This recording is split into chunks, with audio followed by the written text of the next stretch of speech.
You are now listening to Testimonies with Terry. All right, guys. Well, I am here with mom, model, wife, actress, and entrepreneur, Pamela Jean Noble. Pamela, thank you so much for coming on the show. Thank you so much for having me. I'm excited. Yeah, it took a little bit for us to connect our schedules here, but God's timing is perfect. And I gotta say, I really don't know a whole lot about you. I interviewed Lindsey Graham, Patriot Barbie, last season, and I saw that she was coming out with the Pretty Little Patriot clothing line with you and Kendall. And when I saw that, the Holy Spirit just really put it on my heart to reach out to you. And like I said, I don't know a whole lot about you or your story, but I'm just being obedient to the Holy Spirit. And obviously, since then, I've dug in and heard a little bit of your story, and it's amazing what God has been doing in you and your husband in these last few years, especially. So I'm excited to really dig in here and hear the full story. Yeah, no, it's been quite a few interesting years, that's for sure. But where would you like me to start? Childhood? What are you thinking? Yeah, yeah. Let's go all the way back to the beginning. So tell us a little bit, Pamela, about where did you grow up? What was family life like for you as you were growing up? Yeah, so I grew up in Fontana, California. Everybody thinks it's Montana. It's Fontana. Um, but Fontana, California, I started acting basically at a really young age. I think I was 5 when I was cast on my first television show, and then went on to doing other things. But I always went to a private Christian school in Orange County, from kindergarten to eighth grade. However, my parents weren't like churchgoers on Sundays. It was, take my sister and I to this private Christian school on Monday through Friday, and then nothing was really instilled in us at home.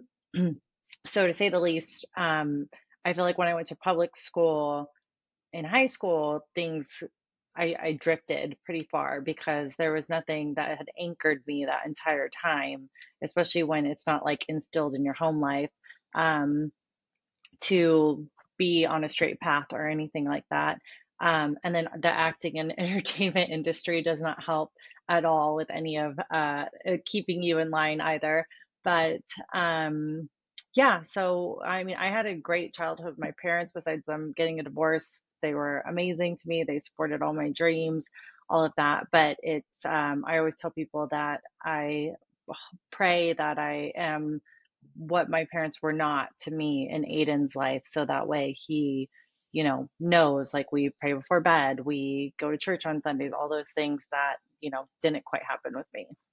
Yeah, sounds like you're really trying to set a firm and solid foundation for him from day one, essentially. As best we can. Pamela, how did you get into acting as a kid? Yeah, so I was in a talent show. Oh, I actually had always told my parents, like, I'm the one who like pointed at the TV saying like I wanted to do this. But I was in a talent show that I won, and I ended up like singing on a cruise line.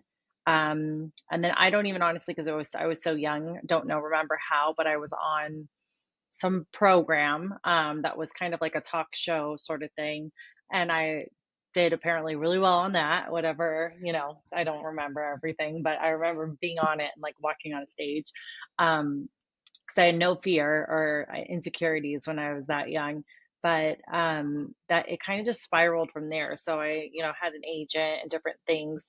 I never probably got to where I could have been success wise, only because I always went to regular school and you can only miss so much school. Most kids get like taken out for either homeschool or GED.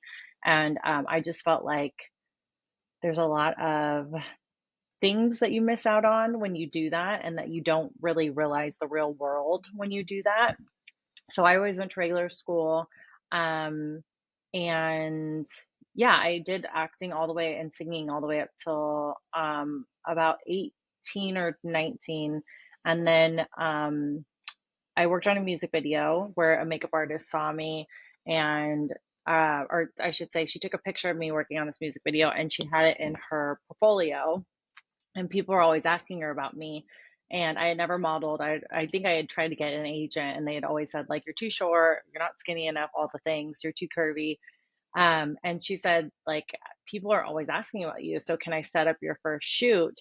So she did, like, she set up the hair, the makeup, the photographer, the wardrobe, like everything, did a amazing shoot with me. And then the next thing that I got modeling was for Surf Illustrated, with, your listeners may or may not know, but I was like with the same month of Holly Madison, which was the Playboy bunny. So at the Yep. time, not great, but it was a big deal at the time. Yeah. Um, so yeah, and then that just kind of went on from there for modeling and acting. I was on Fuel TV for like 3 years, and then I met my husband through a reality show. So yeah, it's been crazy. I don't think I can even put into one episode everything that's happened in my life, but I'm grateful for a lot of the experiences that I got to do that I probably would have never been able to do. But at the same time, I think I look back and I have a lot of regrets all at the same time. Okay. Yeah. What are some of those regrets? Um, so I think just like the bikini modeling and stuff, now that I have, a little boy that is going to look back and see.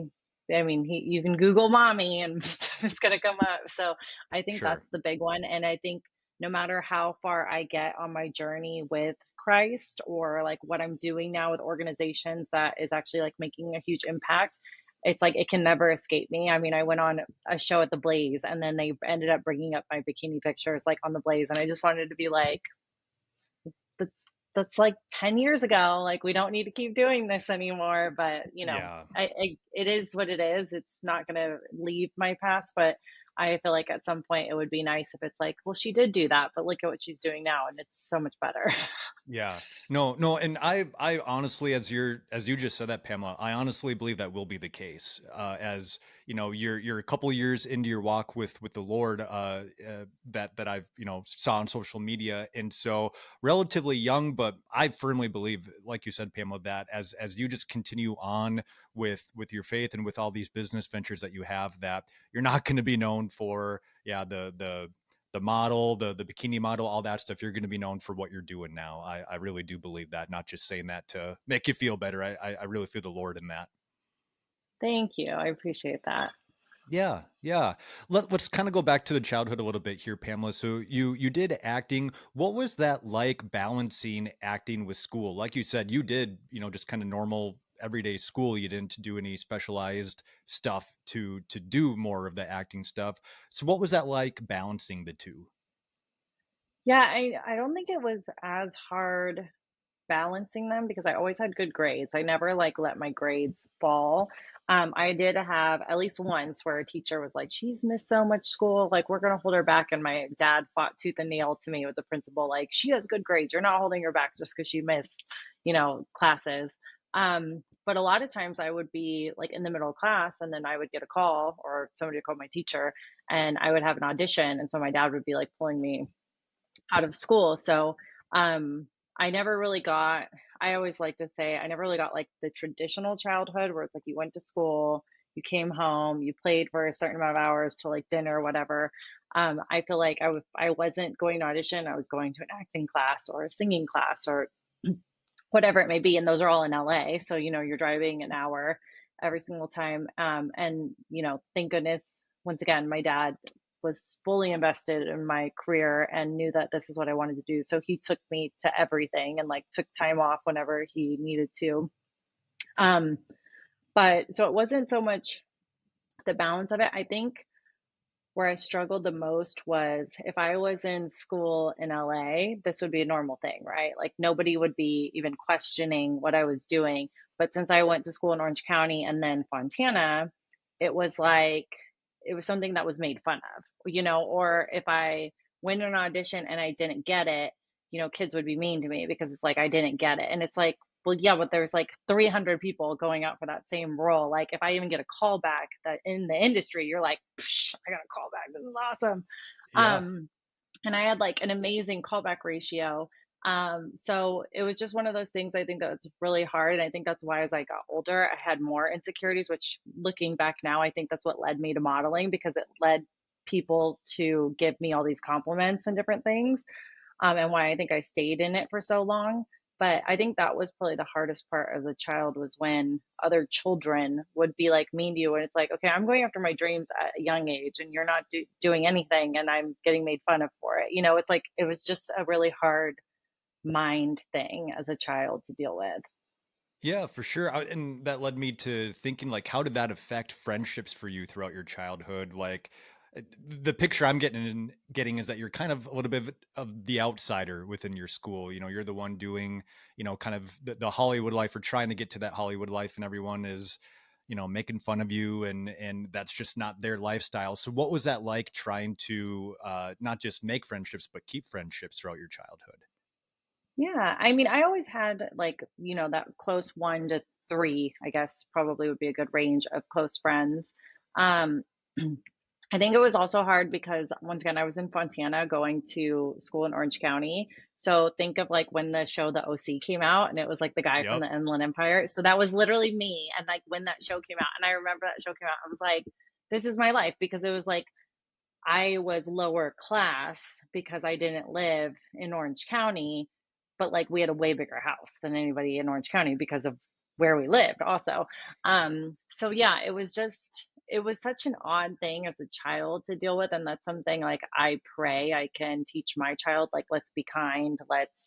We don't know anybody's circumstances of what they're going through at home. I mean, once again, I kid same thing. I was at a Christian school. My parents are going through a divorce. Totally not acceptable back then. It wasn't like one of those things where now people get a divorce and it's like, oh, okay, no big deal. I mean, this is 20 years ago when it was still like, oh, your parents are getting divorced.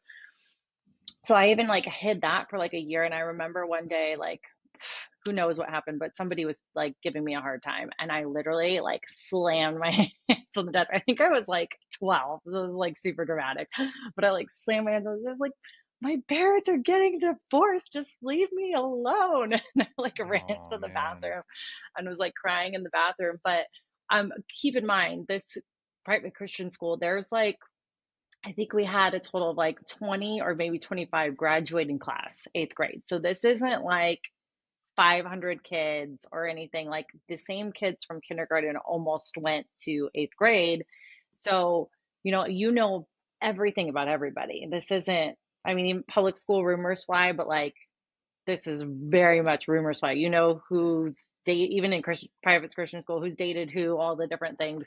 And it just felt like I didn't have like a safe place, whether it was like the fact that I didn't live there, or the fact that my parents were getting divorced, or the fact that I wanted to do acting. It just didn't feel like I had a safe place of who to talk to besides like my parents, of like who would understand, what I'm trying to do or what I'm going for. It just seemed like, because I was different, that wasn't okay. And it wasn't even like I was that different. It was just didn't live there. Parents unfortunately couldn't make it work, and then trying to work way sooner than most people, because at the end of the day it was work. It's not like it was all fun 24/7.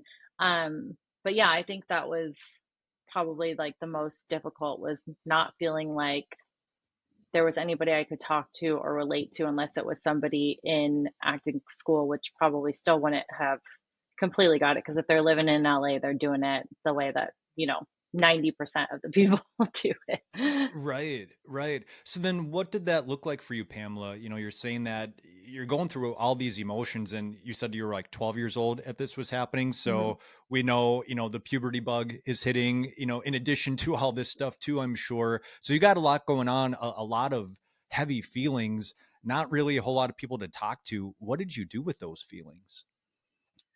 I don't think I did anything really. I think I cried a decent amount, especially when it came to my parents' divorce.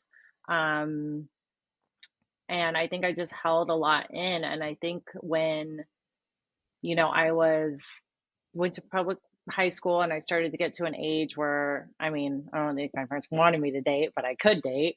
Um, I think that's kind of where I like tried to get like my attention and acceptance, and like, I would have a boyfriend think it was so cool what I did, or, whatever. And I think that's where I like tried to get some of it, because it just seemed like no matter what I did, it wasn't kind of good enough. Whether it was like a kid, I didn't get the role, or if it was my parents, I say this all the time. My mom, the first time I heard her say "I'm proud of you" was when I graduated high school, and I like bawled my eyes out. If you haven't gotten it yet, I cry a lot. I'm an emotional person, but I bawled my eyes out, and she's like, "Why are you crying?" And I said, "Because you never said that to me before." And she was like, "Because you always knew what needed to be done, and you did it." And so it's like just because I knew, and I was like a good listener and a good kid, it was never told to me like, "I'm so proud of you." And so that was like one of those things. It was really, it was amazing to hear, but it was also difficult where I try to tell my son all the time, like, "I'm so proud of you. Oh, that's amazing." Different things like that, because I think there was a lot of parts of me that just wanted to feel like I was accepted and I was a, a good child, and, doing things like that were so cool that, some kids don't get to do or won't ever do. And so I think a lot of my life has been acceptance, because I'm such a rule follower and I try to do everything the right way, that I want to just hear that I'm doing a good job, because most people will be like, "But you're always doing a good job." And I'm like, "But I want to hear it." Like, I don't, Right. just because you do it all the time doesn't mean like you, I don't know. So, I think I went way off topic of that question, but I think that was a lot of leading to like boyfriends and stuff like that, was where I tried to like find that acceptance. Sure, sure, that makes sense. I'm curious. You mentioned that when you were doing a lot of these auditions, it was always dad that was, taking you to and from. And I'm kind of getting the sense that you were maybe closer with dad than mom. Is that how it was for you? Yeah, I mean, my dad, I was always with him for that matter. But then I think I was very mad at my mom for a while after the divorce, because it was very much her who wanted it. I hear conflicting stories all the time. I'm never going to have a straight story of anything that happened in their relationship, but it Sure. sounds like my dad wanted to make it work. Um, and she was always working, so it's not like I had, I have an hour commute to school, the amount of time of school. Then most of the time, if I didn't have an audition, I'm working, I'm either at my dad's shop or, in LA for an acting class till 7 or 8. So it's not like I had all this time with my mom. And it's still something we like struggle with. Like, we're very close now, but I feel like we still struggle with it, because like my mom's retired, she doesn't need to work. And I tell her all the time, like, she still works though.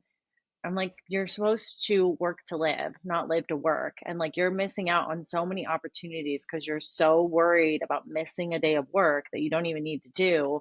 And I think that's where, me staying home with my son now and doing things to try to make money, but like spend all this time with him, is something I'm very passionate about, because I don't think I had that time with my mom when I was little to really, like, I feel like we were always close, but I don't remember like tons of memories growing up the same way as I do my dad.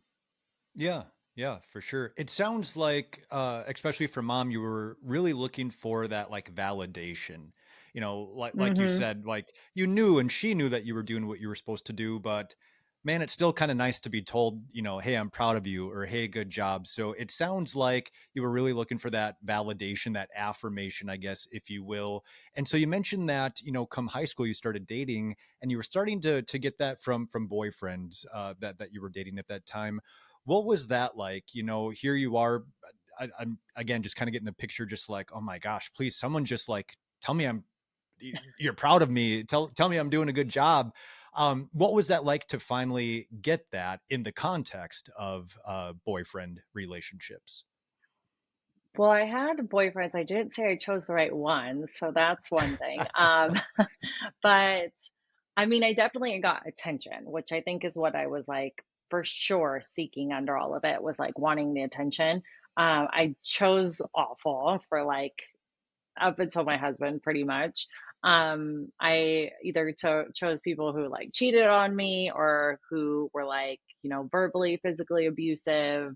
Um, I had one boyfriend who was trying to be famous as well, and he was like the biggest narcissistic sociopath I think ever. Wow. And I've been in like physically abusive relationships, so I definitely Oh didn't choose man. like healthy ones, but I got the attention in between, when things weren't going bad. I would say he was like my first long-term boyfriend in high school. We were like on and off forever, probably until right before, like 8 months before I even met my husband. Um, but we probably had the best relationship, but there were still things that were like not good. Like, he cheated on me in the very beginning. I don't know if he cheated on me towards like the ends when we would be together in between other boyfriends and girlfriends, but there was still always something, it seemed like, with whoever I chose that was just like not very smart. But I think that goes back to when you're craving attention, you kind of want it from anywhere. And um, when you're that, I don't want to say desperate, but I think when you're that like you're seeking it so much, you're willing to look past a lot of red flags, and you're like so sweet talked in the beginning that you're like, oh, this is amazing, and then things go awry and you just kind of like go with the wind instead of being like, hold on, this is not very healthy. Um, so I think I had, tons of that throughout my life up until meeting my husband, because I didn't meet my husband until I was 26. So I was still quite a few, almost 11 years of dating.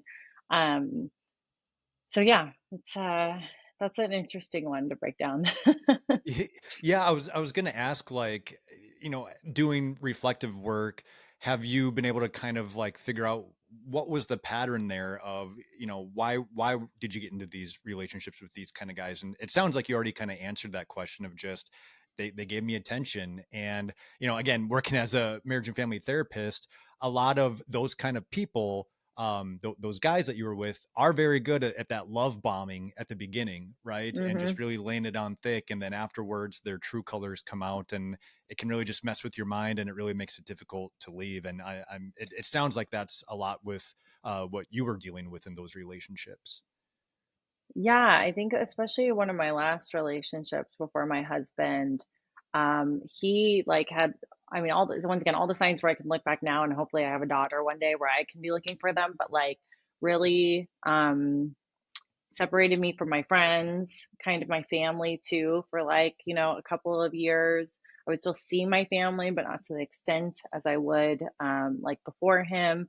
And he was like verbally and physically abusive. And so I remember even when I was in it, it was like, well, I can't tell anybody this is going on because then I'm going to be judged. And then, like, if we break up or get back together, then, like, nobody's going to take me seriously. Like, it was just all these, like, mental things going on. But I finally realized towards the end, it got really bad actually one night. My sister and I lived on the same block. I ran to her house because he had a gun, and it was held to my head at one point. And so I don't remember if I called her, ran to her house, whatever. At the end of the day, she came over with her boyfriend, and my sister's not emotional. She's like the complete opposite of me. And she saw what was going on. I had a huge bruise where I had been pushed. And I told her that he had held a gun to my head, and she was crying, hugging me, saying that she was afraid to leave because if she left, she didn't think she would have a sister in the morning. And Oh, that was wow. hard for me to hear because my sister, once again, is not like that. And, for her to even show emotions or like say emotions, you're like, oh, you do love me. That's so sweet. Um, so that was a big moment for me to realize, like, what am I doing? Like, not only could I hurt myself from being in this, but hurt my family members and different things. And it finally clicked, kind of like the mind games that he was playing with me, because he would constantly threaten breaking up, but he would say like, well, you just break up with me then, like, just break up with me if you don't want to be together. And I realized, I was like, he wants me to break up with him so he can play the victim, so he can go around to everybody saying like, well, she broke up with me.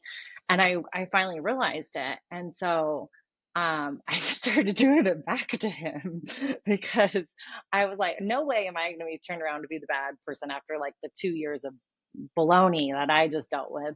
um so I think I finally said, I'm like, well, if I'm such a B, and I'm so miserable to be with, and you've had so much better than break up with me. And I don't remember if he did or didn't, but anyways, at the end of the day, it finally worked. And the big thing was, if we said we were breaking up, well, we lived together. So it was very easy for him to get back in. And I made him leave the house. It was my house at the end. It really was. It was my house. So I was like, get out. It's my house.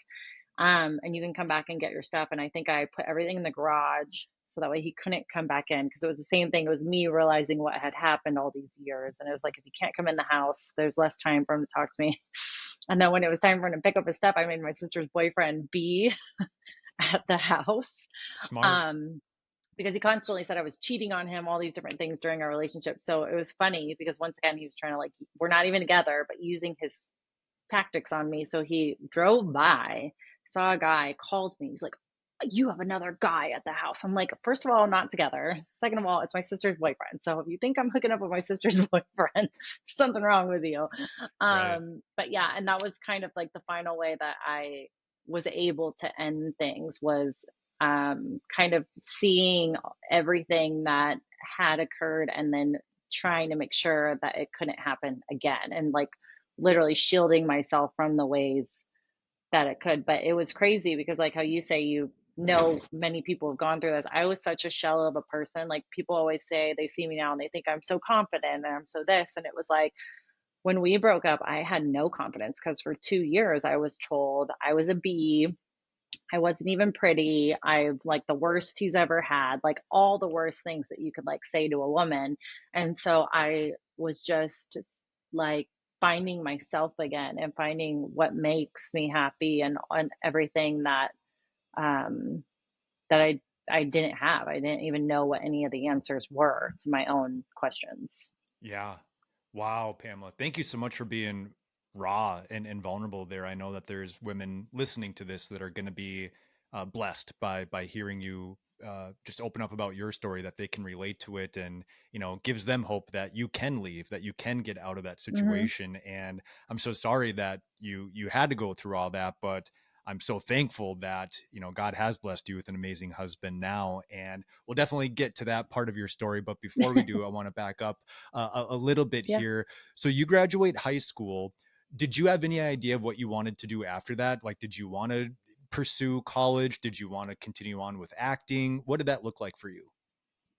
Yeah, so I definitely wanted to do acting and singing. That wasn't an option though. My mom basically said, like, if you're living at home, you're going to college. And I was like, well, this stinks.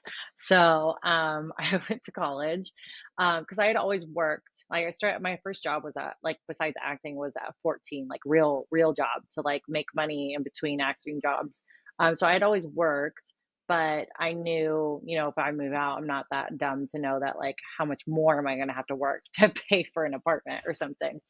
Um, so I went to regular school, and I decided to just major in something that I thought would be fun, because I did marketing, I think, for like 2 semesters. And I was like, I don't think you can teach marketing. And so I switched to kinesiology to just feel, I was like, if I'm going to be here, I better like enjoy or learn something I kind of want to learn while I'm here.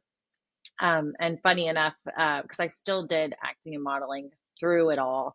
Most of the time, I would have to do like 8 to 12 classes. So that was like, I don't even know how college is nowadays, but like you could do like the earliest classes and make sure you're done.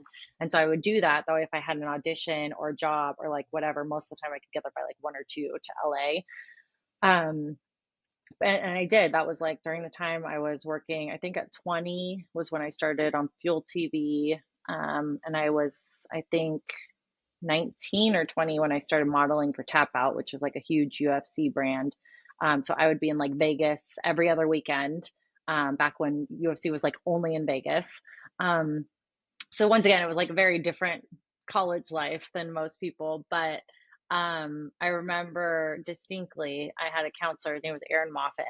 Um, and I saw him one time, and it was like, the things that counselors have to ask you, like, what do you want to do with your life and all this stuff. And I was like, oh, I want to do acting and modeling. He's like, so why are you here? And I was like, because my mom's forcing me to be here. And he literally said, he's like, you have really good grades for somebody who does not want to be here. And I was like, well, still live there, so I can't completely mess up where my mom just kicks me out. So, yeah, so I still did everything while balancing like college and regular work jobs that I had and everything. So it was just, and then I bought my first house at 20. So it was like, it wasn't these years of just partying it up in college, or, all these stories that you hear of college kids. It was like, I have bills to pay and I need to work, and I have, sometimes turning down one job could be the opportunity of a lifetime to change other jobs that you could have. So there wasn't like those options. It was just like, this is what you got to do, and you got to go when they call, basically. Yeah, wow. Man, what a work ethic. I think about the work ethic that, that you still have, obviously, but that you had even back then. And I mean, you mentioned that your mom is retired but still works. And so I'm guessing, a lot of that comes from her and your dad, I'm sure too. But man, amazing work ethic. And you mentioned, yeah, with the modeling that you have, some regrets there. But man, like you said, you got to go out to Vegas to do UFC stuff. And I'm wondering, what are some of the other just kind of cool opportunities that you had as a model? So I did a photo shoot in Australia once, which was like really, really cool to be flown there. And I think I ended up spending a week over there. I was able to go to the Super Bowl. Right after I was on Fuel TV, they brought myself and three other girls who had been on a CMT show to like host a Super Bowl party. And the company just ended up giving like the four of us tickets to go to the Super Bowl. But it was like we all, I think, were pinching ourselves because we were like picked up in a giant bus, and there's this huge house that we got to stay in. And then same thing, like you hosting means you'll stand there. You like walk the red carpet and you stand at the party the rest of the time. So it was one of those things where we're like, is this our life? Like, are we really getting to do this right now? And then same thing, just going to Super Bowl when you know how much tickets cost. And like, I would have guys that were like, I'm so jealous, and different things. Um, but besides that, I think I was able to go to the Critics' Choice Awards. That was pretty amazing because I was in like a room with Angelina Jolie and Nicole Kidman and Gal Gadot and all these different people. Um, but yeah, it's I definitely have experiences that most people wouldn't have, but I think it's also makes me appreciate everything so much more because I tell people all the time now, regardless of the industry, like right now we're in like the conservative industry, but I tell people like when people have an ego on them, because I had a huge ego on me in my early 20s because I was modeling for like every action sports company you could think of. And like, my picture, like if it was an action sports thing, like my pictures were in it. And, but I had a huge ego. And then I realized one day, I don't even know what it took to realize, but I was like outside of that industry, nobody knows who I am. Like literally nobody. And so when I see people with egos on them now, it always like, it makes me laugh a little bit because like a conservative movement will meet people who have a little ego on them. And it's like outside of the conservative movement or politics, nobody knows who you are, you know, or even actors. Like I always look back at that one. I think it went viral at one point, but it was Jennifer Lopez, and she was walking down a street and she was like, I used to live here. And this guy's like on his porch and he's like, huh?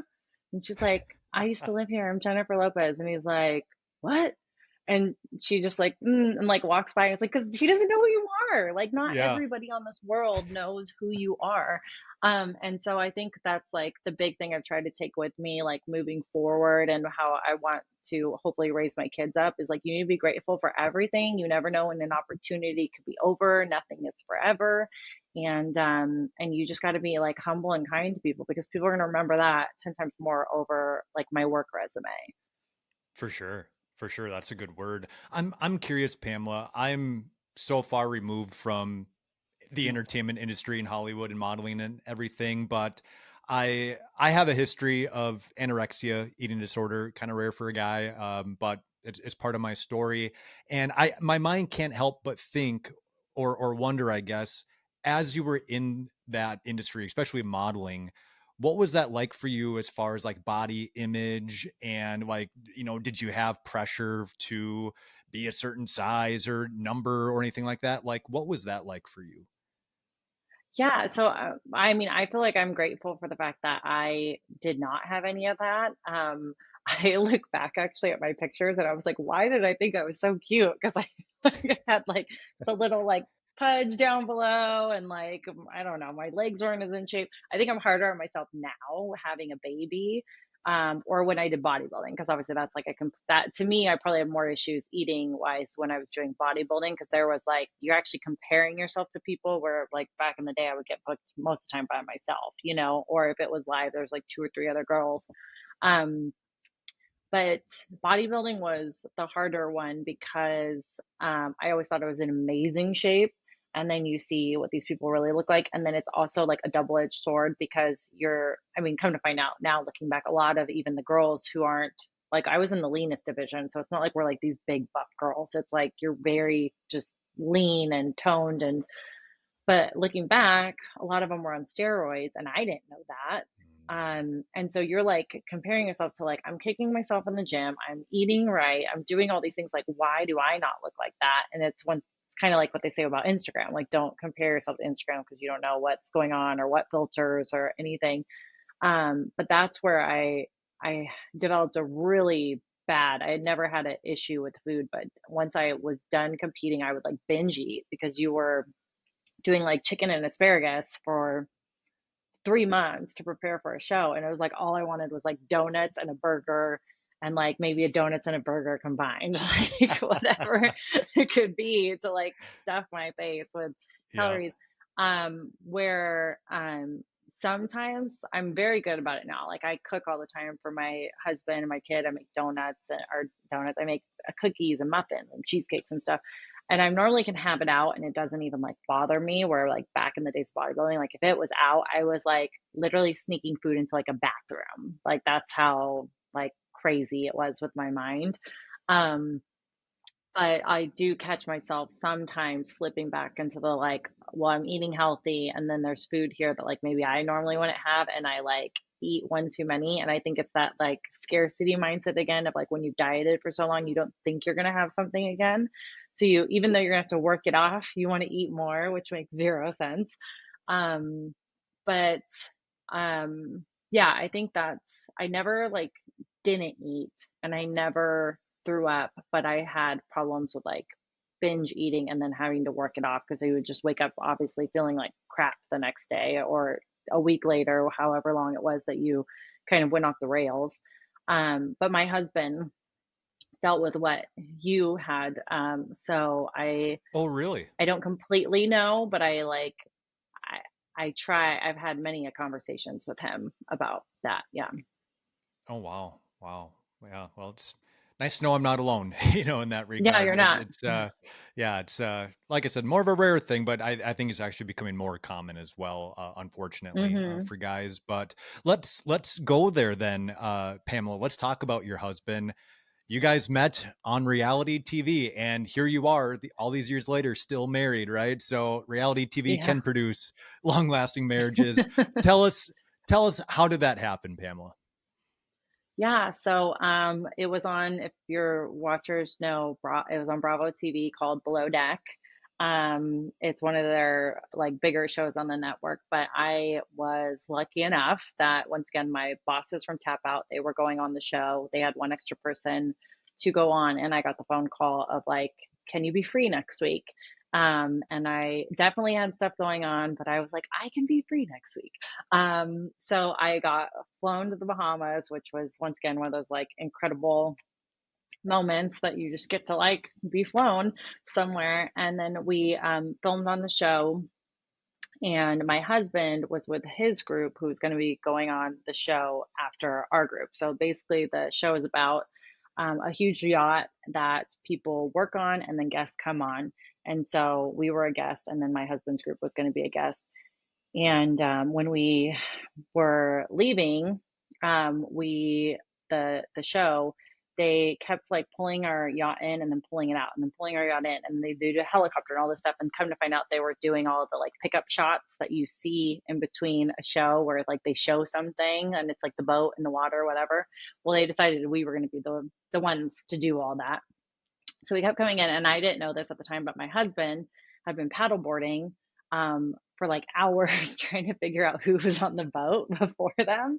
And he finally gave up because we would literally pull in and everybody's thinking like we're about to get off. And then we pull back out. So after like 2 hours, he was like, I'm not doing this anymore. And then that's probably when we pulled in to get off. So he saw that we were finally getting off, and because once again, it's a show, you leave the boat, but then they have to make you stop because they need like you have to get your bags, they have to take your mics off, like all the different things that happen on a show that people don't realize is going on behind the scenes. So we stopped to do all that, and then we were heading where we stayed at the Bahamas. There was like, it's one tiny island, one hotel, one pool bar. So like that's where we're staying tonight because that's all you have. Well, my husband saw us getting off, so he circled around to walk by us, and he said, "Did you get the boat warmed up for us?" And then continued to walk by. Well, he has one place to go because there's one hotel on this island. So they end up going to, or I guess he grabbed his group. This is what I'm finding out obviously after the fact. He's like, we're going to the pool bar. So they went to the pool bar. We went to the pool bar because it was the only place to go to. And we ended up sitting our groups across from each other. And then after like 30 minutes of exchanging eye contacts, their group finally like came around and talked to us. So to cut a very long story short, we ended up talking to like 2 a.m. that morning and exchanged, I think, Instagrams. The next morning, he was when I was flying out, it was Valentine's Day. He met me before we flew off. He was actually trying to convince me to stay and go on with his group. And my boss's tap out wife was like, "You are absolutely not staying with this guy. Get on the plane." So yeah, I ended up messaging him on Instagram being like, "Well, were you gonna ask for my number? Because like we don't exchange Instagrams." And so he was like, "No, I was going to," and I was like, I still give him a hard time about that. But so we were like, he filmed with his group and he flew home to Indy. He was living in Indiana, and then he packed his bags and flew to California to see me that weekend.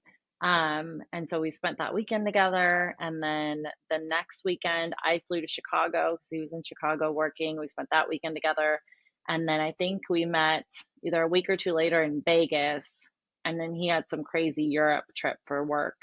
And so we spent like a month or a month and a half, like long distance. And then he packed up his bags and moved to California. And we had lived together ever since. So I always tell people it could have been a fairy tale or a serial killer, and thank goodness it was the fairy tale because I could have ended up in like a box somewhere. Right, right. Praise God. Praise God it worked out. How long have you guys been married now, Pamela? So we've been together 9 years, but we're gonna be married 5 years this year. Awesome.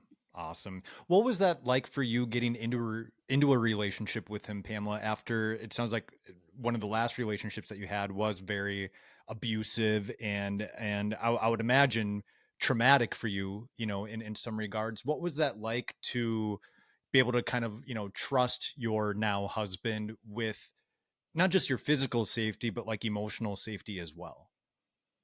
Yeah, I think we both had like a lot of working with each other on that because he had been cheated on in his previous relationship. I'm sure mine cheated on me. I didn't know it, but like I was just the one that was constantly being cheated on, which is normally the sign that you're being cheated on. Um, and so I think we both just had like a lot of to work on where I don't think we did trust each other, but like not 100%, if that makes sense. I had a lot of stuff of like loosed up tight ends with my ex, like literally getting a car in his name that was like in my name and different things. So there were some times where like I'd have to be emailing him or text messaging him or like, "Where's your payment?" Whatever it was. And I think for a while that was hard for him to trust me that I wasn't, doing something I wasn't supposed to be with this ex, or lying to him like his last ex did. And then I think for me, he would be traveling a lot and I would be mentally questioning, like, was he doing something? Because I'm not there, and like all these different things. So a lot of that I think has just grown over time. I don't think we were perfect by any means in the very beginning. Um, and then we both come from broken homes. So especially when like we talked about marriage on our first date, but when we got engaged and then we're planning this wedding, I think there was more talks of, well, I just like, especially from my end, like I just want to make sure, like, if something happens in our marriage, like this is not just something that you can walk away from because like I've seen it with my parents, your parents have been multiple times married, and that's just not something I want for my life. Like this isn't just a like, well, let's just see if this works. And if it doesn't, then, let's go our separate ways. Like that's just not something I was interested in. So that was really hard for me because I think I probably asked him like several times, like, "Are you sure? Are you sure?" Because I just knew I knew that he wanted to be married, but I also think wanting to be married, but then wanting to stick it out through the tough times are two completely different things. And so he probably got very annoyed with me at some points asking, but I just think it was like, I'd rather express myself and have somebody get annoyed and like, say things over and over again or asking the right questions and communicating than not communicating at all. And then, you know, 5 years down the road being divorced. Exactly, exactly. Good for you. Good for you for doing that. Even if you did annoy him a little bit. Yeah, I mean you knew what you wanted, you knew what you didn't want, and you wanted that, affirmation, that clarification that, if we do this, like we're doing it for life, that's the intent Hmm. here. And yeah, it's working out, and God has been blessing you guys, and you guys have a kid. You guys have little Aiden. What was that like Yeah. for you, Pamela, becoming a mom? Yeah, so my story of becoming a mom is not beautiful at all, like you see on Instagram where they like present a box and like a surprise and all this stuff to their husband. I was feeling super, super sick that whole week, and I remember I had gone to like a hair appointment or something. I don't even remember, but I'm pretty sure it was a hair appointment because I remember telling her like I'm thinking I have the flu, which she probably was like, "Why are you here?" But she was my friend, so thank goodness she wasn't like mean to me about it. But I was like, "Yeah, I have the flu. I'm just so nauseous, and it's been like the worst flu I've ever had." And she's like, "You should probably go to the doctor." And so I remember coming home to my husband and I was like, if this doesn't get better, I'm going to go to the doctor because I knew I was at least dehydrated at the very least because of how bad I felt. And then all of a sudden, I got this like crazy pain in my lower abdomen, like to the point where I remember being like, we have to go to the emergency room. I'm probably going to be having surgery tonight. Like, I don't know what this is, but it hurts so bad. Like, something is about to explode in my body. You hear those stories all the time. Like, something's about to explode in my body. They're going to be rushing me into surgery to like remove whatever this is. Um, and I sat for like 4 or 5 hours, like in pain in the emergency room. And finally, we got into a room and they asked my husband to leave and then asked if I had the results of my P test. And I was like, no. And she's like, oh, well, you're pregnant. And do you want us to bring him back in? And I was like, yeah. And I'm like bawling my eyes out. And so he comes in and he says he already knew. That's why, like, when I said I had to go to the emergency room, he said he like knew I was pregnant, but didn't want to like tell me. Um, and then just to like bring into our lives, so he comes in, I'm bawling my eyes out, and he's like, "Are you pregnant?" I'm like, "Yeah." And he's like, "Well, why are you crying?" And up until this moment, I had been up for like a huge TV show, like that's in the TV world pretty well known. Even if you like don't watch it, it's like you know what it is. And I was all the way to production rounds, which is where like if you make it to there, you're like odds are well because it's just like them choosing at that point who they want for that season. Um, and so my husband like, why are you crying? And I'm like, I'm not gonna get on this show because at that point, like this was my life. I had worked like my entire life, and this is one of those shows that you can be on it for 2 or 3 seasons and then ride that sucker for like 15 years, and just Yep. like maybe never do anything ever again and just like still collect paychecks by doing stuff. And so I just knew like I had worked so hard. And so it was hard for me in that moment because I wasn't with the Lord whatsoever, but also it was like, when you work so hard for something and you're so close for it to be like stripped away. Cause I knew the moment I told them I was pregnant, like they weren't going to cast me. That's just not going to be an option on this kind of a show. Um, and right away they like wheeled in the ultrasound. And I remember hearing Aiden's heartbeat because it was only 6.5 weeks, but you could fully hear it. And it was just like, okay, well, this is my life. And I think it took me like, I was happy, but it took me like 2 weeks to be like, okay, well, I'm not going to be like acting like I thought. Cause like, what are you going to do? Take a baby in a trailer for 15-hour days? Like, that's just not going to happen. Um, so it was kind of like almost like putting a funeral for like my old life and like what I thought I wanted and like to be accepting of this. And then things were awesome. Well, the world shut down, but things were awesome. Yeah, so that was during COVID then. So we We found out I was pregnant in October 31st. Yeah, because it was Halloween, and we were like, oh, we're spending our ER in Halloween. So we found out I was pregnant October 31st, and the world shut down in what, March March 20. of Yep. 2020.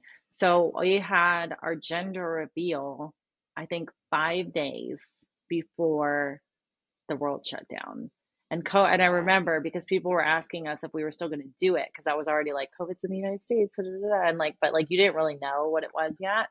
Um, and then it shut down 5 days later. So we found out that my husband could be in the room with me delivering the day before I had him, because up until then they did not know if they were going to allow him in the room. And I was like, if I had to push my first baby out by myself, I'm going to lose it. It's Yeah. not happening. Jeez. Um, but nobody else was allowed in the room, and he wasn't allowed to leave the hospital. So Mm. for 4 days, my husband could not leave the hospital, and nobody was allowed to visit. Wow. Wow. Well, man, in the midst of a very hellish time for our country, what a gift to bring, life into the world. And now Aiden is with you guys. And I believe it was also around this time, Pamela, that you and your husband kind of started to find the Lord. Can you walk us through, I mean, your testimony here, right? Like, how did you guys get into a relationship with Jesus Christ? Yeah, so I mean, obviously, I had gone to Christian school, so I had some of it instilled into me. He went to Catholic school, so same thing. Some of it was instilled to him, but same thing. It wasn't like church was every Sunday, or we, uphold these rules in our house. There was like nothing like that for him or I. Um, and we had a couple of talks, especially obviously once we found out I was pregnant, of like, I think kids should be raised with, these morals, and learning the Bible and different things, because at the end of the day, like, the Bible is literally the morals that you say you want to teach your kids. You just decide to do fairy tales instead of the Bible. Um, and so we had conversations about that. But I remember one night I had turned to him and I just said, like, I really think we should start going to church, because I think Aiden should be raised with this. And like, if we're telling him to do it, but like nobody else ever is, that's not going to, it's just as bad as sending him, like myself, to Christian school, but then it not being instilled at home. Like, it kind of has to be instilled everywhere, so that way, like, it's not just you, or it's not just your parents asking you to do it. um and so when I had said, like, I really think we should start going to church, he had turned to me and said, like, I was thinking the same thing, but I didn't know how to bring it up to you. So it was just one of those God things where I'm sure I was nervous at the time to like bring it up to my husband when we've never gone to church before. But we did it. We found an amazing church. That was actually like the hardest part from leaving California, because I love our church so much. Um, but we started going. We started going every Sunday. He would be listening to him and his like the pastor's podcast, even when like we weren't going to church, which was amazing. And yeah, I think it was just something that like we both knew we wanted to do, so there wasn't like that internal struggle of it all. But I remember there was one Sunday where they did the, we're going to say a prayer, and if anybody like feels called to do so, like, you can come to the front of the stage, and then we'll take you in a room, all this stuff. Well, I just like got up and I went. I think I even had Aiden with me because I don't think he was going to the nursery yet. And I just went, and my husband stayed back. I think he like came like after it was all over, but like I went by myself. And so I think it was like 2 or 3 months later, and they did something similar, and he was like, I'm gonna go. And I'm like, okay. Like, I think he thought I was gonna be like, no. I was like, okay, well, if that's what you think you should do, you should go. Yeah. And because he was like, well, because I didn't go when you guys went. I'm like, okay, so you should go. And so he went, and he was kind of crying. I finally like went up there and like met him before it was over, and like I was crying for him. And then he got baptized a couple months after I did. So it's just been a crazy whirlwind, but I think it was something that we both needed, because I think we both came from such crazy backgrounds of like literally doing so much as, like, I would say, young kids, And, when you've seen so much of the world, it also can, it's like amazing, but it also can um, take away the excitement of it, because when you've seen so much and done so much, like there is a part of you that kind of becomes like desensitized to it, where you're like, okay, like, um, another another red carpet, like haven't done that before. It sounds so awful when you think about it, but I think it's given not only Aiden, but then obviously coming to the Lord has given us like a newfound like filter over our eyes of like being appreciative of everything and being appreciative of the opportunities, because I still get, opportunities from my acting things that I haven't done anything in like 5 years, and I still get like these crazy opportunities that the even my family gets to benefit off of. And I always tell even Aiden when we go, which he doesn't completely get it yet at this point, but I'm like, you need to be grateful. Like, there's kids that never get to do this stuff, let alone with mommy and daddy not paying for it, So it's definitely one of those things that I think it happened at the perfect moment. If there was going to be any moment in our lives, I'd want it to happen right before Aiden, because it's so not new to us, because we, like I said, we were kind of like grown up with it, but it's so much more of a reason to stay on like a straight path and have, Aiden see us doing it, and it not just being this is what you need to do, but then we're not doing the same thing. And it's really helped me be more grateful for like what we do have in our businesses and stuff too, because at the end of the day I know that like God doesn't have to give me anything, he doesn't have to give me any customers. So that's been another thing, is I try to be good. There's days that I fail, but try to be very good of praying over every single customer who purchases, because I know that that's at the end of the day somebody that God gave us that he didn't need to, or he could have given it to another business. Yeah, that's amazing. That's amazing. How did or how has your career been affected or changed as a result of coming to the Lord? When it comes to acting, when it comes to modeling, what has that been like now that you're walking with the Lord? Yeah, so acting is non-existent. Not only because of like being Christian, but I think also coming out very like conservative values, which hopefully you're okay with me putting that out Oh there yeah. with your Oh yeah. listeners. Um, Yep. so that, I mean, I won't be able to get an agent to save my life. I literally am always like, if I'm meeting somebody and they're in the entertainment industry, I'm like, so if you know somebody, have them call me, because I would love to act again. No idea how. Oh So man. that's like non-existent. I've been able to model for a couple of brands, not like I used to. I used to be like every week doing something. But like I was booked for Brittany Aldean's hair extension company and a couple of like conservative brands. But same thing. It's like most people, unfortunately, like look at your social media now before doing stuff with you, and if they want, they look at what I'm putting out, and that's not what they're wanting to align themselves with. So it's been difficult, but I still try to tell myself, okay, well, maybe one day acting will come again, or the stars will, not stars, but like the stars will align to like have God bring somebody in my life that values the same things as me and is producing something, whatever it may be. But I would not be able to have this time with my son had I been continuing on as I had, or we probably wouldn't even have the same relationship. Like if I would have gotten on that show, I mean, the first few months of his lives, he probably would have barely seen me. And, or if I was acting like I was, because even sometimes I would do like day roles because they paid really well. And like, if you didn't want to work the next day, not that big of a deal because you're on the show for a day. But like day roles, sometimes I would be on a movie set for 15 hours sometimes. Like my son would never see me. So, I just try to like stay in my mind instead of like what I don't have, of like being grateful for what I do have and having that time with him that I probably wouldn't have gotten. And then just, praying that if God wants me to act or model again, it'll happen when he wants it to happen. Yeah, for sure. I mean, God's timing is perfect. And I mean, like you said, what a blessing to just have this time to kind of be full-time stay-at-home mom with Aiden. And, you're never going to get Hmm. that time back. And so what a blessing. But I firmly believe, Pamela, that if that is a desire of your heart to act, to model, God will open up the doors. And I mean, I think we're seeing this in Hollywood even now with like Angel Studios and a lot of great Hmm. Christian content coming out. And um, God is so much bigger than any pushback or resistance that you might be getting for your beliefs and for your values. And so I'm believing that if that's what you truly want to do in your heart, that God will definitely open up opportunities for you.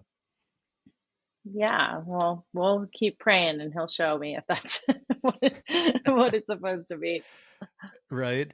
So then, yeah, Pamela, like you said, you are very bold and courageous and unashamed in standing for conservative values. Tell us how did that come to be? I mean, I don't know what your values were previously coming to the Lord, but I'm guessing if you were in the Hollywood entertainment industry, they were maybe liberal leaning, left leaning. What happened for you to come into conservative values and really become an advocate for them? Yeah, I mean, I wouldn't say I was like completely left leaning. Um, I think I was more like libertarian because it was like, well, whatever people do, if it doesn't affect me, but I didn't have any like strong set things with myself either. Um, so COVID happened. And that's when I think I started questioning, and I wasn't in politics at all before. And I always like to preface that because I don't want people to think I'm like some know-it-all and I'm going to name everything. Um, but like I wouldn't have even been able to tell you like what a Democrat believed or like thought was right or a Republican. Like I literally just learned all this like 5 years ago. So yeah, so COVID happened, and I remember just kind of like thinking about things that were happening, like even the simple things, like, what do you mean my husband it can't be in the room with me when I deliver our child? Like there was just things like that that really started to like bug me, and I started going down the rabbit hole. I think I was by no means like an anti-vaxxer, but when it's like you have to get this, you're gonna be killing people if you don't get this, all this stuff. And I was thinking like just logical thinking, like they haven't done any studies. Like, how do we not know in 20 years everybody could grow an extra arm from this thing? Like, we have no idea, but everybody's saying to get it. And I just remember thinking, like, no, I'm not putting this in my body when I don't know what could happen. And that's something that can't be reversed. Once it's in there, like, there's no way to reverse that. So there was just different things that came up, and I think so. My husband was always a Republican. Didn't know that once again because we didn't talk about politics. Um, but I think he sent me a Ben Shapiro podcast, and I listened to it, and I, I feel bad saying this now, but I remember I was like, he talks way too fast, and like, no, I'm not listening to this guy. But then I think I listened to like one or two more and he started to like grow on me. And I think also because when you're new to something, like Ben Shapiro can be very intimidating in a good way. Like I'm not saying, because I listen to him now and I think, I don't agree with everything 100%, but I think he's like very articulate. He's very smart. He's clearly like on a higher IQ level than a lot of people. So I think it was also not only does he talk fast, but he's intimidating. And like, I'm not even in the politic realm yet. But now I listen to like Matt Walsh and Candace Owens and Sarah Gonzalez and Ali B. Stuckey. Glenn Beck is incredible. But I just started kind of listening to things to help me think outside of everything else I had been taught, because my parents didn't teach me politics, and it's something I really same thing want to instill in Aiden, because I wish somebody would have sat me down, even in if it was school, I don't even care, but sat me down and been like, don't just vote to vote. Like every vote actually like can change something in one direction. And if you're not actually like knowing what you're voting for, that's not even helping. Like you just putting down a name when you don't even know what this person believes in.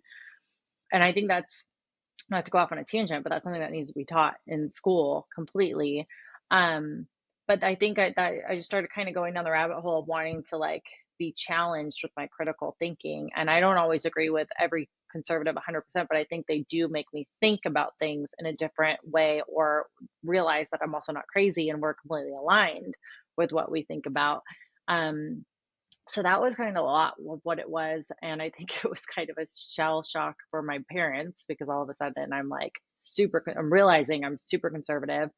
And then, um, yeah, I don't know. I think it was just so many things in that short amount of time piled together, and realizing, we're all kind of been sold these like lies of, women should be working. I mean, obviously I was scared when I found out I was pregnant with Aiden, but like, a baby's going to ruin your career. And, don't talk about politics. Like, how long have we heard that? Like, since what, like the 1950s?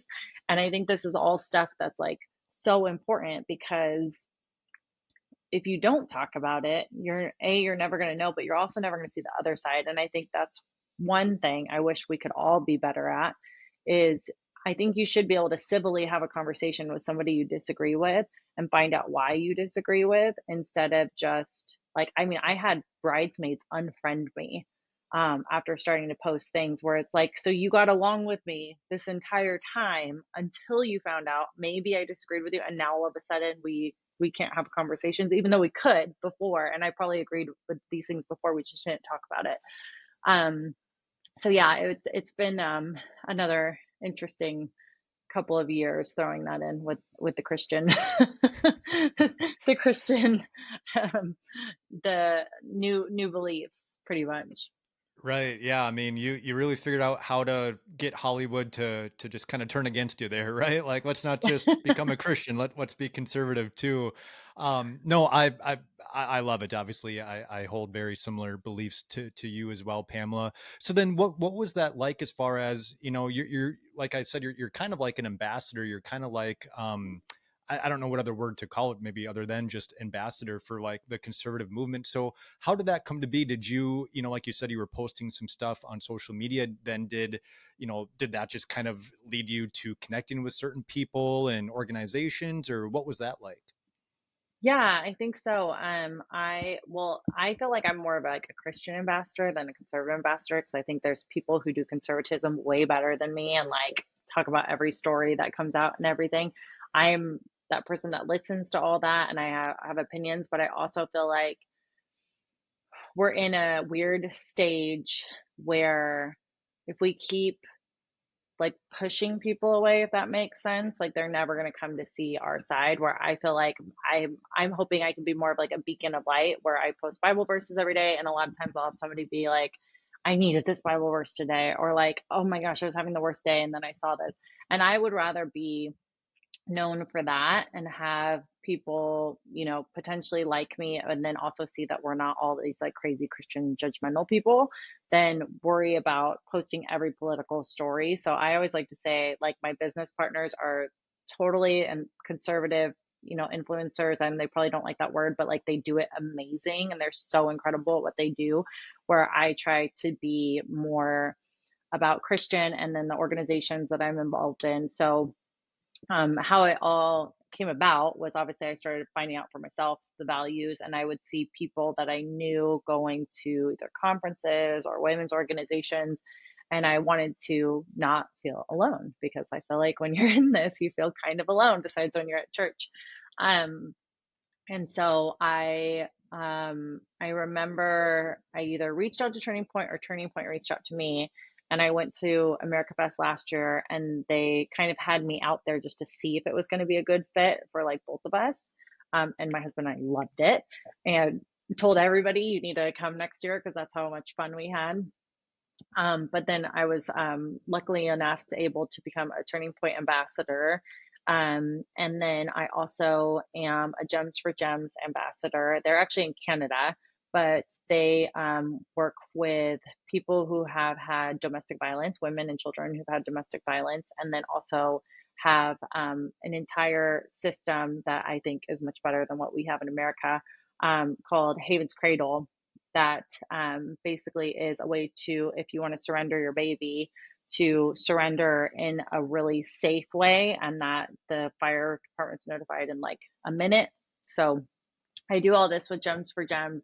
And then about a year and a half ago, I was, same thing, God put this um, pastor in my life. So I was in a women's group and they said that they needed volunteers for a baby shower that they were having. And my husband and I were going to be gone. So I wasn't going to be able to volunteer, but I said I would love to help or donate like a big item if I can for this mom in need.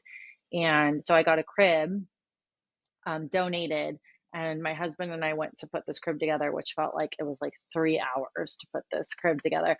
And the pastor at our church walks in and he just sat down watching my husband and I try to put together this crib and started talking. And by the end of it, he runs Love Life at our church in California. And I remember leaving there and being like, I think I'm going to sign up to do something with them. And I think my husband probably thought I was crazy. Um, but he was, he was like saying how amazing it was and all this stuff. And it was like almost like that guilt thing over you where you're like, well, what are you doing to serve? And you're like, nothing, I'm busy. Leave me alone. Right. um, and I left there feeling so guilty.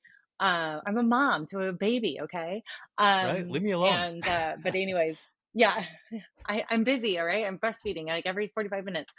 But I applied to be a mentor. So now I'm a mentor in the Love Life organization. So I have my mentee right now, which if your listeners don't know what Love Life is, it's when a mama was going to have an abortion and went to a Planned Parenthood or something similar and basically decides not to. And then they get paired up with a mentor who you're there for their whole pregnancy and then up through the birth to the baby's first birthday. And so same thing, I was able to, I'm so lucky to have spoken at the 40-week walk for the Love Life March. And I was the keynote speaker. And I think, I mean, that video is on Instagram, but I like cried through the whole thing. And I don't know why, because like I wrote the speech, like I know what it says, but being up on there on that stage and then like, telling my story of like, I thought I was going to be this actress. I thought I was going to be in this TV show. And then I was, blessed to have been given Aiden. It made me so emotional knowing like, how many other women, it might not be a TV show, but how many other women like think that them having the baby is going to change their life.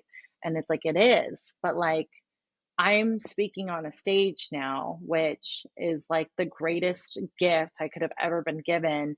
And I'm able to have this mentee who thinks the world of me and says like she wants me in her life, like all throughout her daughter growing up, and just all these things that led to that moment that I would have potentially never gotten. And I think that's, same thing. I would love to act again. I would love to model, but like, I would rather do that any day because that could actually change somebody's life and I'm already changing somebody's life with my mentee.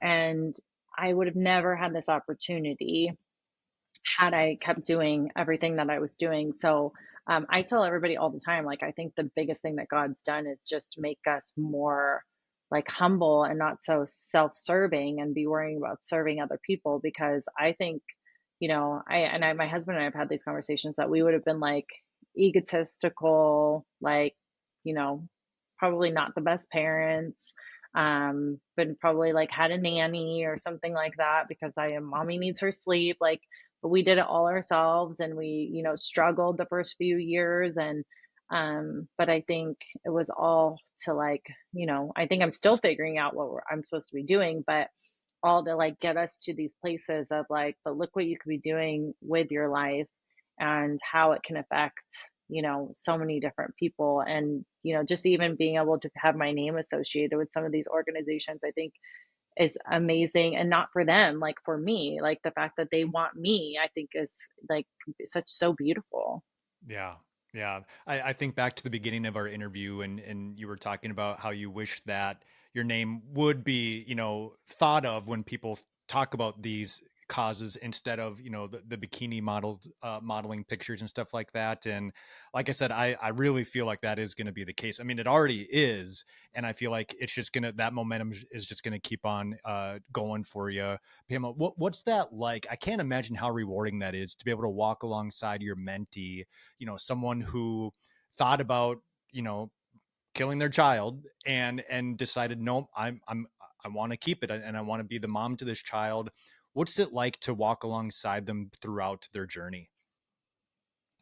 Um, it's weird because it's like you don't think of them as like somebody separate or like somebody like, oh, I need to check in on them. Like now I just feel like it's more of like a friend. Like I'll see, her posts on Facebook, like we're Facebook friends and Instagram friends, and I'll see her posts and she posts pictures of the baby and I like them and different things. And um it's interesting because it switches so quick where I think I was like begging her to interact with me. Like I actually remember we were at like a love like meeting with my director at my director's house, and it's like, well, what can we pray for? And I'm like, I want her to talk to me. She doesn't talk to me. She doesn't return my text messages. That's what I want. I want her to talk to me.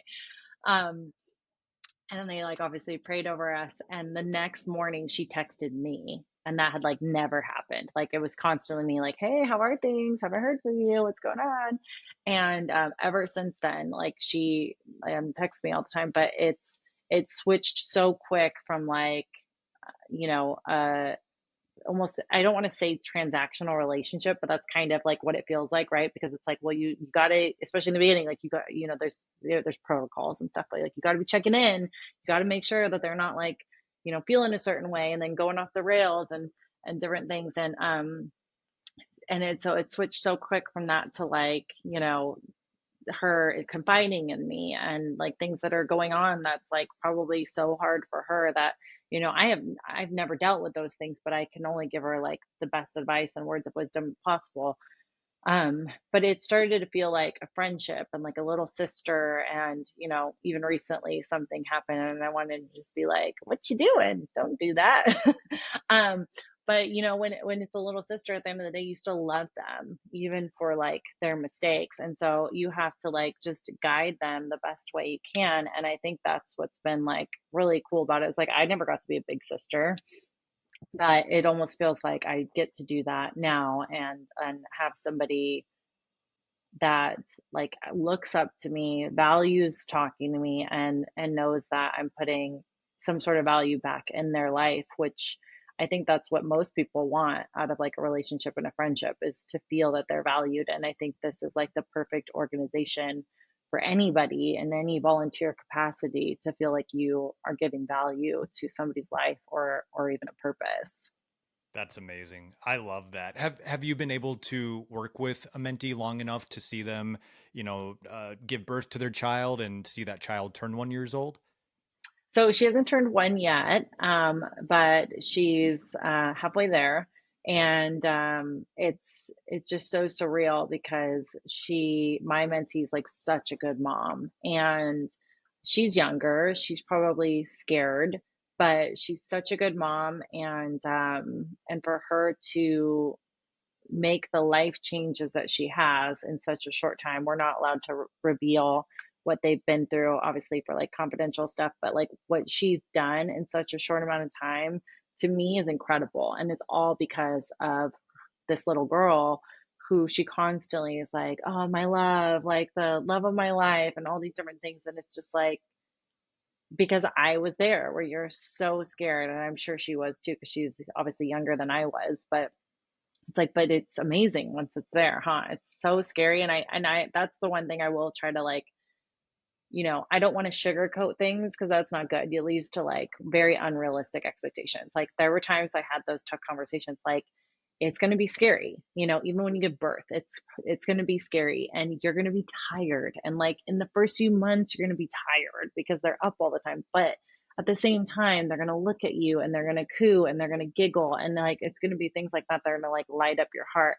Because I think if you do that, there's not going to be a time where it's like, this is awful. This is hard. Like, how come you didn't tell me this? It's like, no, I gave you all, I gave you all the expectations. However, you're also going to get those moments in between the tiredness and everything that like makes up for all of it. So I I don't know if that's everybody's approach with it, but I try to like make that my approach because I remember, breastfeeding for like the 15th time one night and being like, I'm so tired. But if you have that expectation that nobody gave me, it probably would have been easier because it's like, well, yeah, you're gonna be tired. It's gonna stink maybe for the first 3 months if you have a child that breastfeeds as much as Aiden, but it's gonna get better, and that's all that really matters is because there's like an end to it all. Right, right. Are you able to like incorporate faith into the relationship with her as well? Yeah, so you definitely they want you to. Um, you also have to gauge every person, I think, on a case by case basis.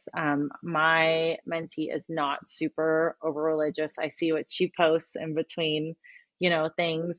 But I try to love on her. We've invited her to church. She's come sometimes.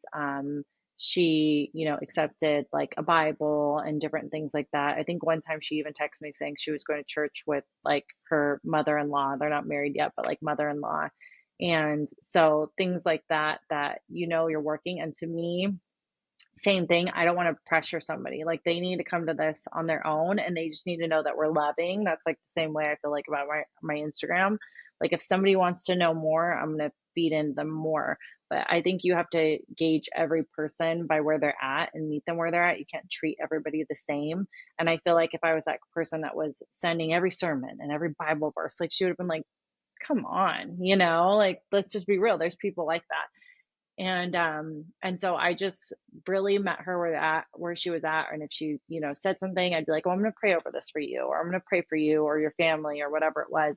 And I think that really helped our relationship too, because um, I don't ever want to be that person that comes off so pushy, like this is what you need to be doing, because then she could be doing it just because I say it and not because she wants to be doing it, which isn't going to help anybody.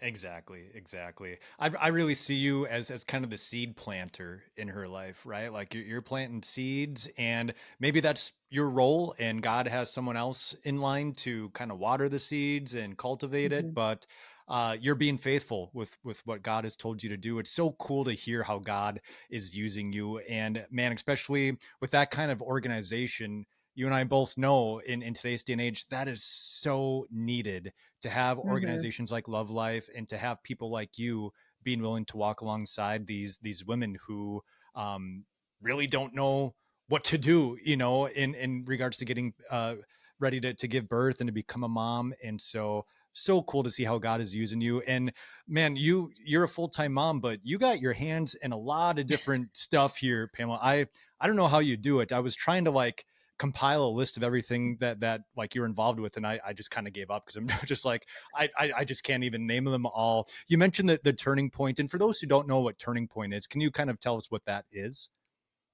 Yeah, so they're a nonprofit organization. Always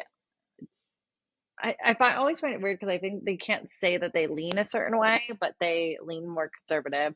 And they do incredible conferences, but they have different chapters of Turning Point, which is what's really cool too. So the conferences are amazing if you can ever go to them, because once again, it's like your people. And they have like, America Festival is the one that just happened. It's a huge one in Phoenix. They have Young Women's Leadership. They have the Student Action Summit. They have ActCon. So there's a bunch of different options to be able to go to and attend. But then they have like Turning Point Faith, which is, trying to get more faith things on campuses. And they have Turning Point Action, which is, to be, know what's going on politically and be able to, really act on, certain things that are trying to be passed or try to get them not passed. So it's a really amazing organization that they're so involved in so many different aspects of what they're doing. I think they have a podcast. They kind of have like TV shows that they're doing. So they have their hands in so many different things. But we try to go to as many of the conferences as we can, meet people, obviously attend to hear people too, but really like meet who's coming and be like a welcoming face and arms to those people, which I think is really, really cool for Turning Point to do. Um, so yeah, that's kind of a little bit about Turning Point. Yeah. And then Noble Critters, my wife and I are huge animal lovers. And so I definitely want to plug Noble Critters. Tell us about that. Yeah, that's a Noble Critters is a nonprofit that I started in 2019. So we have apparel, hats, t-shirts, sweatshirts, things like that that you can purchase on our website, noblecritters.org. But we give 100% of our profits to animal sanctuary partners. So I always wanted to like own an animal sanctuary or have like a big farm that like you don't eat, you just like kind of have animals. Yeah. I do eat meat, but I like still I just want like pets everywhere, and big ones like cows and stuff. So Yep. but I know that it's like highly irresponsible to open a sanctuary unless you have like everything worked out, you have the land, you have the setups for these things, you have the funding to keep it going. Because like the biggest thing when I've talked to these animal sanctuary owners, like the worst thing that you can do is start something and then have to close down, and then the rest of these animal sanctuaries have to like pick up the pieces to figure out where these animals are going to go and if they have room take them on. So I figured instead of like, trying to start something that I might not be able to support, this was the best way to get something going to really be able to give back to some of these places that just struggle to get funds in, and help out any way I can. So we do in-kind donations and then the apparel purchases, and we give 100% of that. So like I don't take a paycheck, my board doesn't take a paycheck. It's literally just to try to give back. That's awesome. I'll make sure to post the link to Noble Critters and everything else we're talking about in the show notes so everyone listening to this Thank can you. find it super easily and go and support what you are doing. Pamela, this has been awesome. I've really enjoyed getting to know you over, this last hour and a half now. And, couple last closing questions for you. Um, when you look back at some of the modeling photos, other than not taking into account like thinking about like what you look like physically or anything like that, but like when you think back to like where you were at mentally and emotionally compared to where you're at now, like what would you go back and tell your 20-year-old self, your 25-year-old self in those pictures? Yeah, I mean, I think I would like say, you know, you're doing this so you feel attractive and you are getting compliments from people who aren't, who you aren't with. Um, but the greatest compliment you're going to get is from your husband telling you you're beautiful and from your child telling you you're beautiful. And I think that's why, even looking back, to what we just said, like why I feel so much more comfortable without the extensions, without the filler, without, getting facials and lasers and all these different things done. A, I don't have the time with a toddler, but, um, I don't need another man anymore to tell me I'm beautiful or not beautiful, because at the end of the day, their opinion doesn't matter. My husband's opinion matters. And so I get ready in the morning for myself and for him, because that is, what God asked us to do is we are, God didn't say to have a baby and then never take care of yourself again. It's like, no, you're like, you should take pride in getting ready for your husband, to look beautiful for your husband. And I feel like there's also been a little bit of going away from that, and where before I would totally just get ready to, receive compliments and, hear things to feed my ego. And so I think that would be the biggest thing is, it looks like you're living the life you kind of were for a little bit. I'm not going to take all that away from you. But at the end of the day, it's for all the wrong reasons. And like, this is not the attention that you truly want, which is probably why I would go home at the end of a day of modeling and like go home to an empty home. And it like you would just kind of scour comments because there was nothing to feed that anymore. Where now not having to do that, I mean, now I'm like the worst with my phone. Like I batch story uploads and then I put my phone down, and I hate doing it. But I do it because I know at the end of the day, I'm trying to provide some purpose to why I have a platform. I always say now, if you have a platform and you're not using it for some kind of good, then there's no reason for you to. So I do still post on my platform because of that. But I think that's the big thing is like, you think you're fulfilled, but you're very broken. And you're wanting this attention from all these men because of probably not having the best relationships either, but it's never going to fulfill you the same way as if you have just a loving family who's never going to leave you and thinks the world of you. Where now, if I get a compliment on my cooking, I'm very happy about that. Like my pride and joy is to make something at a get together and have everybody be like, this is the most amazing thing I've ever had. So yeah, I think that's the really important thing. And I think it's so important for young women to hear nowadays, because obviously we're in the day and age of social media where I think when I first started, I'm pretty sure it was still Facebook. I don't even think I was on Instagram at the time. Um, but we're in the day and age of having a following, but it's like, that's great if you have a following. I'm not against anybody who has a following, but if you're not doing something and it's only to get rich, like your life is never going to be fulfilled. And, if it's only to get attention from men, like take it from somebody who had it. It's not all it's cracked up to be. And you're going to be way more fulfilled being in a relationship and seeing your worth in more than just your looks. And that's Lindsay, in fact, since you brought her up that you had her, she just did a whole post about this. And I put on there, because same thing, I want to put it makes me uncomfortable, but I want to put my story out there as much as possible. It's like, take it from somebody who used to get all the attention from men and their body and stuff like that. And like, don't get me wrong, my body's not that far off from what it used to be, but it's never going to be as purposeful as like using what I have now and Love Life and Gems for Gems and all these people who just think, I'm amazing for being me and saying my story than using my body to get that same attention. Amen. Amen. Man, that's a sermon right there. That's a sermon right there. I love that. What advice then would you give, Pamela, to a lot of the young women, maybe even teenagers? I mean, again, working as a marriage and family therapist, I get teenage girls and guys that come in and, they're posting stuff online they shouldn't be posting, and, college age students, everything, and it's probably similar to what you just said there, but what advice would you give to someone maybe listening to this right now, and they're kind of living the lifestyle that you were? They're getting everything from, the affirmation online. What advice would you give them? Yeah, I mean, I think I would say always double check something before you post it, because like literally, I know parents say it all the time, but sometimes you have to hear it from a third party. Like once it's out there, it's out there forever. Like, I mean, even you can watch forensic things nowadays where they say just because you deleted it doesn't mean we can't get back to it.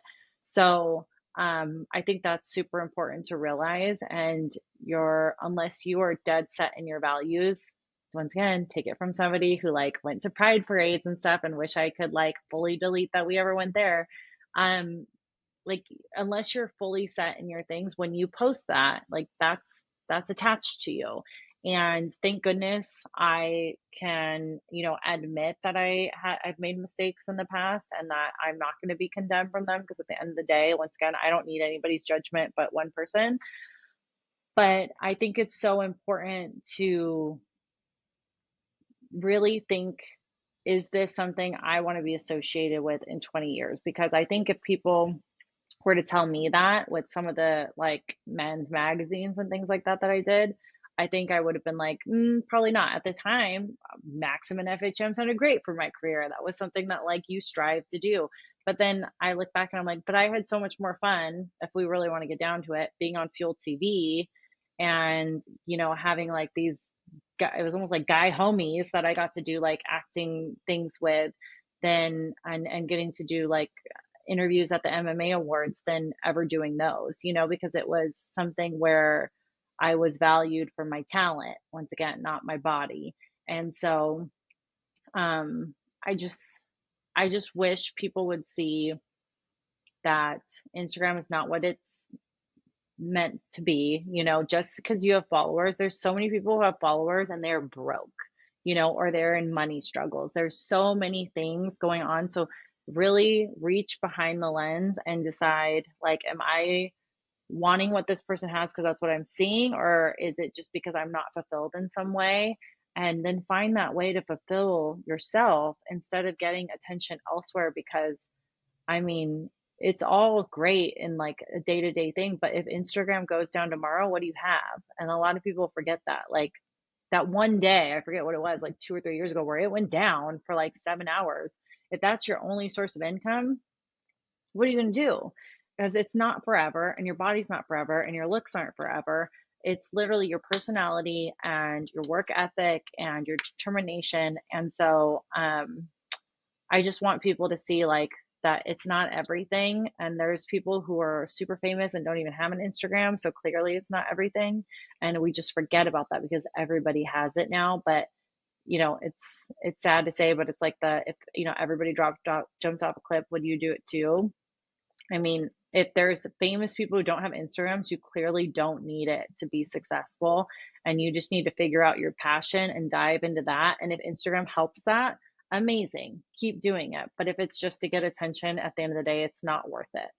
Yeah, man, such a good word. Such a good word.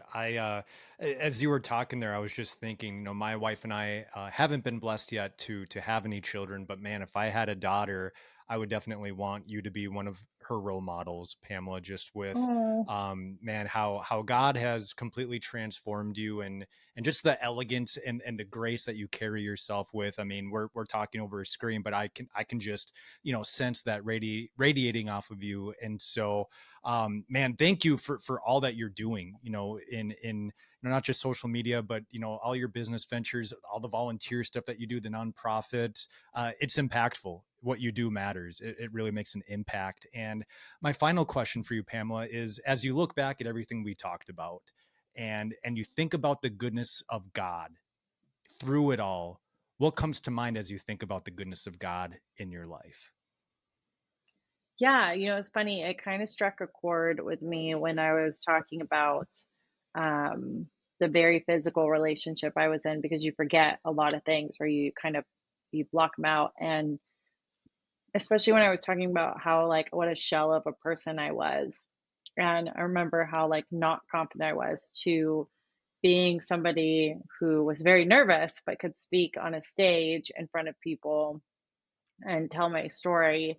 And I mean, it's so true of like God's goodness is everything, and you're going to go through trials and tribulations, but it's all for one purpose.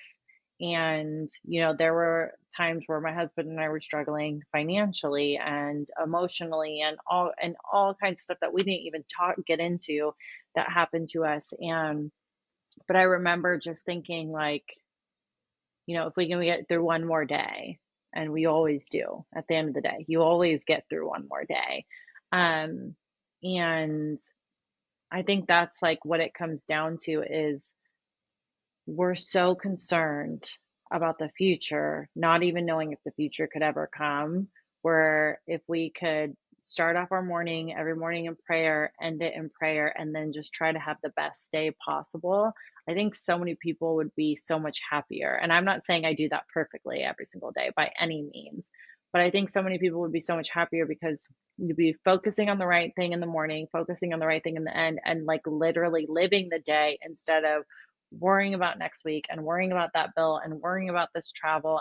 And we're just so stuck in what's going to happen instead of just let's enjoy this moment. And I've been trying to get so much better at that of, unfortunately I do work from my phone, so putting the phone down and engaging with Aiden the moment he says he needs it. And that's where I think I've truly seen God's goodness is, we don't have it all, but we do when it's all put into the right perspective.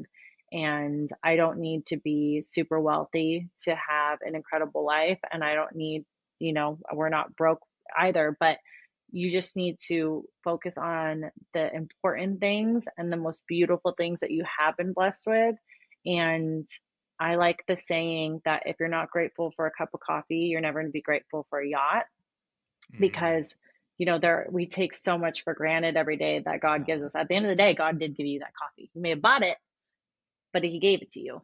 And I think that's where it really, if you start to be grateful for the small things, you all of a sudden have a much more joyful and beautiful life, and realizing how much he really has done for you instead of focusing on everything that you wanted that he hasn't done for you or that Yeah. he hasn't done yet because it hasn't been his timing yet. Amen. Amen. I love that. Beautifully said. Beautifully said, Pamela. Where can people find you? How can they stay in touch and keep up to date with what you're doing? Yeah, so I'm on all of the social media platforms at Pamela Jean Noble, super original. And then my website is PamelaJeanNoble.com. But I'm probably the most active on Instagram and Facebook. And I answer every single Instagram DM I'm ever sent, as long as it's appropriate. So if anybody like needs to talk or needs, somebody to like advice, whatever it may be, I truly want to be that like helping source. And so if anybody needs to reach out and they DM me, I promise they will get a message back. That's amazing. That's amazing. I'll post your social media handles in the show notes. Give Pamela a follow, support what she's doing. Pamela, again, this has been just amazing. Thank you so much for coming on, and God bless everything that you're doing. Keep at it. Like I said before, what you do is impactful. It matters, and I'm just praying that God will continue to expand, what you're doing, and just continue to bless everything that you're doing for Him in the kingdom. Thank you. That's so kind of you. And thank you for having me. This was amazing.